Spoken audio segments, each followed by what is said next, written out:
So we open in Caesar's shop, and Carlos is saying, I'm so glad you have this. I tell people not to focus on the money they make with the show because they don't make any, because you're paying $2,500 an episode. So he's got Brooklyn, Milwaukee, Indianapolis. He had 2 strokes. This is why I just got back from the gym. Oh God, we gotta talk about him growing up. He done told that story on his own show. Give us something new. So how he got into tattooing was he found out he was having a kid while he was a dealer. So then he said, well, let me clean my act up and go to school. And because he was artistically talented, so he goes to school for visual communication.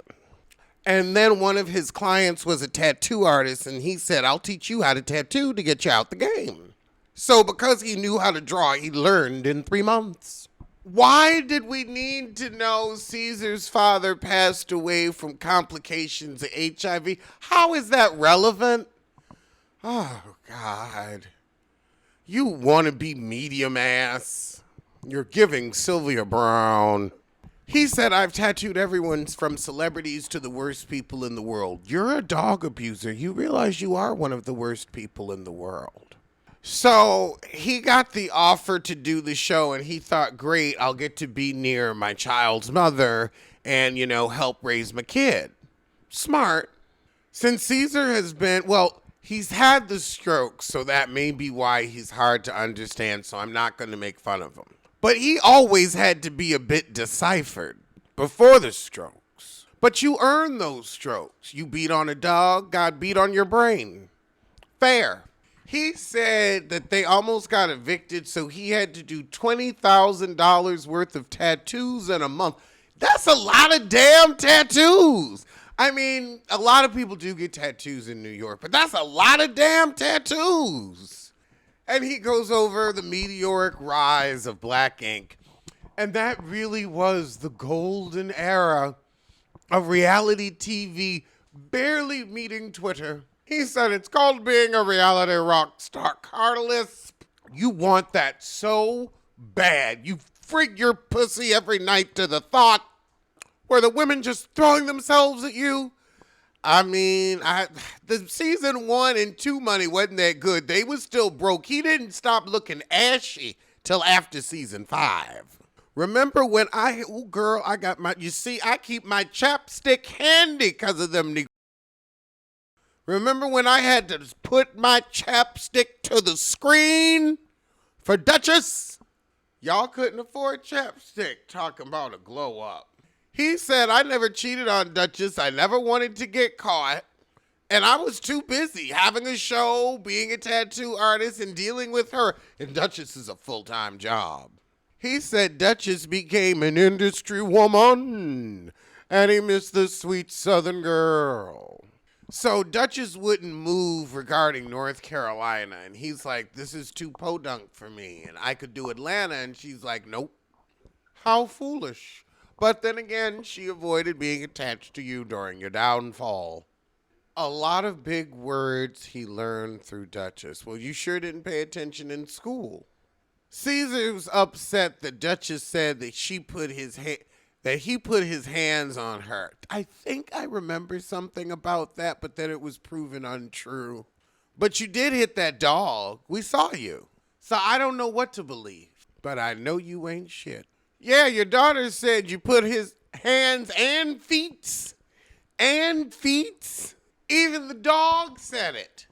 Oh, God. Carlos said it seems like a pattern. That's the sassiest he's ever been.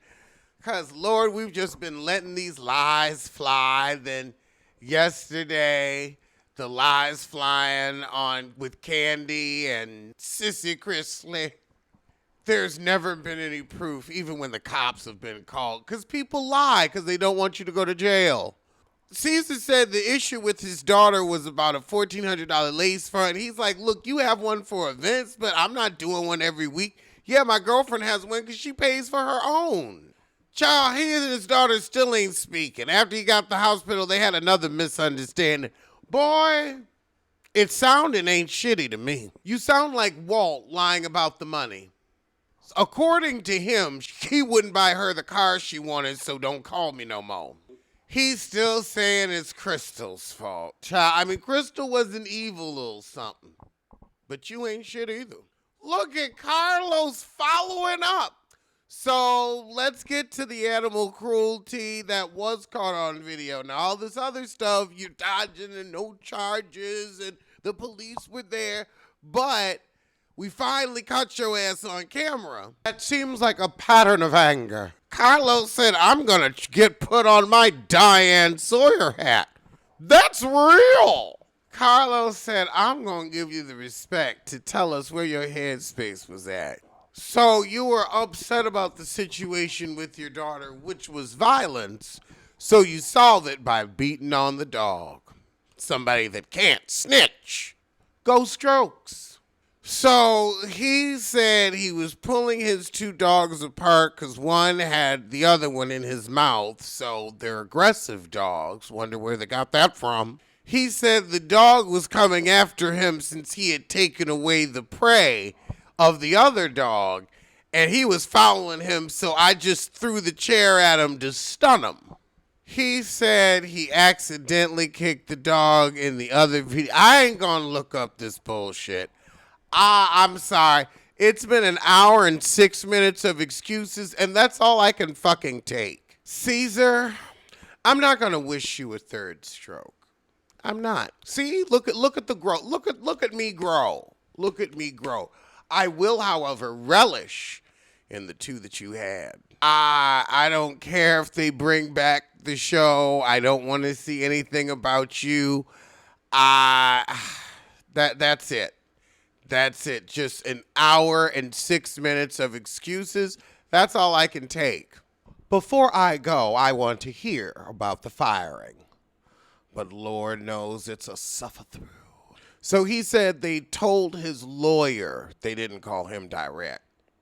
And he said, well, they shouldn't have been able to cut ties with me because of certain guarantees in my contract, but they lied to you. And apparently so did your lawyer. You never had someone look it over, and you just believed Pink Toes. Oh, BET ended up with the rights to Black Ink Crew. No wonder it hit the shit. Why did BET even waste their money? You were making $1 million a year just from the show? He said he did feel like he needed a reset and his life was going 24 hours when he was doing the show. Do you feel like you deserve a redemption story? When you look at somebody like Michael Vick, it took 10 years and prison time for people to redeem him, and I still haven't. It's still fuck him all days, fuck him always. He said he wants a chance to redeem himself. I can understand how you feel, but I don't know if it would have to be a lot of growth. And I just don't know if you, like, Black Ink was a young man's game. It was a party show. Now it would be like, you know, the Valley kind of, where it's like, okay, we need to see y'all grown. And when we tried to do that, you fucked your shit up. I don't know if I want to see Puma and fucking Kwani. Oh, God. I hope they broke up.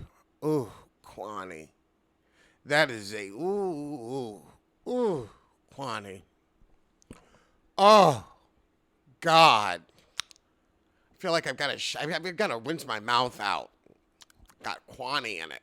So he says that he encouraged them to invest in Foot Lockers, become a conglomerate since Teddy was so into sneakers. And that does kind of make sense. Y'all could have cornered that market a bit because he was a sneakerhead. But he said, you know, I was the only one with the head for business. And then when I fell, we all fell. He hasn't talked to Ted in 2 years. Aww. When the gravy train ends. Oh, wow, he didn't come see him in the hospital. Ted said, you dead to me because you fucked up the money. I mean, honestly, though, Ted, you really should have had a shoe store. Like, that really should have been something. Wow. I do feel like, though, that's what happens when family and business intertwine. and the money y'all were making for doing nothing and how rare of an opportunity that is, and just that your messiness ended it all, that your piss poor behavior ended it all. I don't know if I could. I think I'd have to be done with you too. Okay, now Carlos gonna say, "Are you surprised the people that you looked out for didn't return the favor?" You fucked everybody out of a job, out of a show, out of Easy Street. I'm talking about $10,000 for hosting. I mean, this was during the heyday. Y'all could have put some away, like y'all was really getting into the access to the money. $1 million a year. I don't think that there's a level like the fuck up that was. There's no, oh, well, we still want you around. Like, we can't rally with you. You're toxic. You hit a fucking dog. A dog that can't even talk. He keeps in touch with Sky, Bay, occasionally Alex and Crystal. But yeah, no Ted, and I think that's kind of no Donna. No Donna. No Toilet Tramp. No Stalls Snatch. No Pot Pussy. So will there be a reboot? And he said he tried to have a dinner with everybody and nobody showed up. I think it's dead and gone. Maybe Zeus. Oh, God, now you're trying to get him to hook up with one of your female viewers? We all have dogs. No. That's the end of the interview for me now, for real. For real. I gave y'all another half hour. Ken friend half on, Ken friend half. And remember, you're telling that heifer you hate because she needs to know. And this heifer, come on, house full grown. That's what I want from now on. Cold from now on, yeah. I want your house to be full grown when you come on the show and you acting like you got money. Oh, I said, grown, the house is full grown, yeah. I said the house is full grown, yeah. Grown, we need them houses full grown. Oh my God.